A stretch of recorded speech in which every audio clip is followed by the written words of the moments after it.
xuska sanad guurada 20 bisha Gimbood oo ahayd maalintii qoomiyadaha iyo shucuubta ku nool dalka Itoobiya ay hanteen madax banaaneynta sinaanta cadaaladda iyo dimuqraadiyadda ayaa maanta si weyn looga xusay dalka Itoobiya gaar ahaan deegaanka Soomaalida Itoobiya xaflad si weyn loo soo hagaasimay isla markaana lagu maamuusay 20 bisha Gimbood ayaa ka qabsoontay madasha shirarka ee Said Maxamed Cabdulla Xasan ee magaalada Jigjiga munaasabadan ayaa waxa ka soo qayb galay madaxweynaha dawladda deegaanka Soomaalida Itoobiya ku xigeenadiisa golaha kabineetka salaadiin shaqaalaha dawladda bulshada qaybaheeda kala duwan iyo qurbajoog aad u fara badan oo ka soo qayb galay munaasabadan ayaa wajiyadooda waxa ka muuqday farxad iyo rayn munaasabada loogu dalbaadagayo 20 bisha Gimbood oo halku dhig looga dhigay waxa si dardar gali doona iyo qorshayaasha dimuqraadiyadda ee u yaala dalka Itoobiya ayaa waxa halkaasi laga soo jeediyay khudbado kala duwan ugu horeyna waxa halkaasi khudbad kooban ka soo jeediyay Garad Maxamuud Dool oo ku hadlayay magaca ugaasyada salaadiinta iyo malaaqyada deegaanka Soomaalida Itoobiya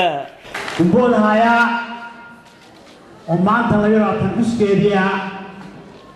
intii maanta ay taagneed iyo intii ka warsan marka la barbardhigo hay'adaha haday tahay haday mudisto xaalay maarin tahay kulli wax isbarbardhig kaliya ma Gimbood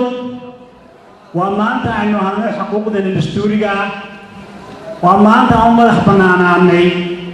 inaynu afkeena hooyo wax ku barano wax ku qorano suna maamulo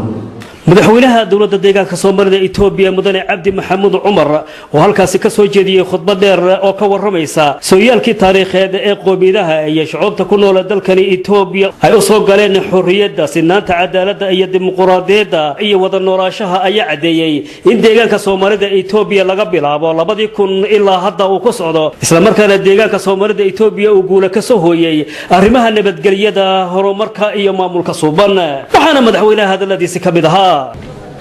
20 bisha Gimbood waa maalintii uu mira dhalay halgankii laga takhalusay kaligitariskii dalkeena isla markaana ay dalkeena ka codatay dimuqraadiyad ku salaysan sugidda dhammaan xuquuqaha asaasiga ee qoomiyadaha Itoobiya dalku waxay ahayd mid Itoobiya ka dhigaysay meel ay leedahay qoomiyad kaliya isla markaana laga hadlo luqad kaliya oo haysta diin kaliya wuxuuna cadaadis iyo cambulis aad u baan saaray xuquuqaha qoomiyadaha Itoobiya wuxuuna abuuray nidaam saldhig u ahaa siyaasaddaas oo ahay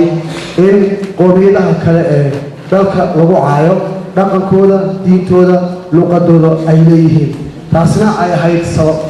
ahayd sababta ay qaar ka mid ah qoomiyadaha ku nool dalka ay dafiraan qoomiyadda ay ka soo jeedaan sheegtaana mid ayna u dhalanin si ay uga badbaadaan dhibaatada uu ku hayay dalku